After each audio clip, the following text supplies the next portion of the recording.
Cruzeiro demitiu o Larcamón, demitiu depois de 14 jogos, foram 7 vitórias, 4 empates e 3 derrotas. Esses são os números do Larcamón pelo Cruzeiro nesse ano. Só que as 3 derrotas para o Larcamón foram 3 derrotas que pesaram muito, né? Você tem, por último aí,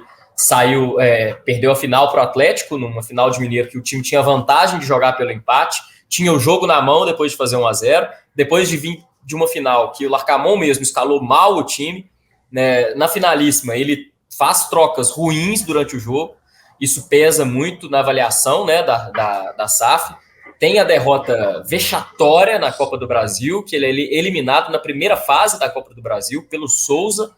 da Paraíba, e tem uma derrota para o América dentro do Mineirão lotado também. São as 3 derrotas do Larcamón, além de alguns jogos que ele mostrou que não conhecia muito do futebol brasileiro, principalmente,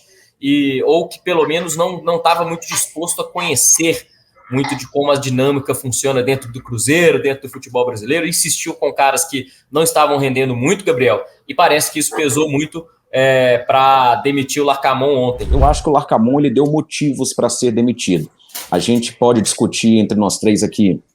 quais são exatamente esses motivos, mas eu acho que, eu não gosto de usar essa palavra, porque eu acho que o técnico ele tem direito de conhecer o seu elenco, e para isso conhecer ele tem que ser jogando, não dá para ser só nos treinamentos, e ele tem que fazer todos os testes, mas é uma expressão que o torcedor gosta de utilizar, eu vou ficar com ela. Em relação às invenções, primeiro, recuar demais o Marlon, tirar esse potencial ofensivo dele, a insistência no Neres, que ninguém entende por que é que o Vidal fica no banco, por que é que o João Marcelo fica no banco, e por que é que o Neres continua jogando como titular, as trocas inexplicáveis durante as decisões e antes das decisões, a escalação errada contra o Atlético custou caro nos 45 minutos iniciais daquele jogo de ida, depois ele consertou, aí no jogo de volta da final do Campeonato Mineiro, as alterações que ele faz são novamente decisivas, mais decisivas para o outro lado, é o Gabriel Milito quem aproveita isso, então eu acho que dá para dizer as duas coisas, e elas não são excludentes. Eu acho que o Larcamón deu motivos para ser demitido,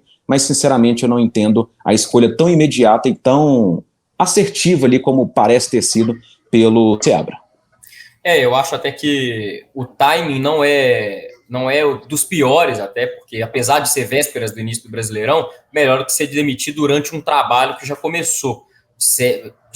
falando para falar a verdade. Se o Cruzeiro demorou muito no Pesolano, talvez agora o pessoal falou assim, olha, a gente não pode demorar como a gente demorou antes, vamos tirar o cara que o cara não está conhecendo. Eu acho que o principal ponto do Larcamón foi esse, não conhecer o que ele precisava fazer no futebol brasileiro e no Cruzeiro, porque eu pego como exemplo o jogo do Cruzeiro na Sul-Americana, a atitude que ele coloca para o time, ele poupa meio time e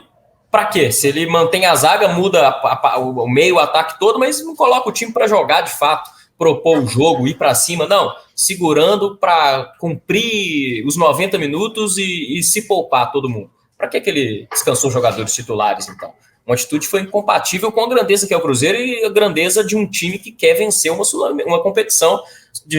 sul-americana, uma competição internacional.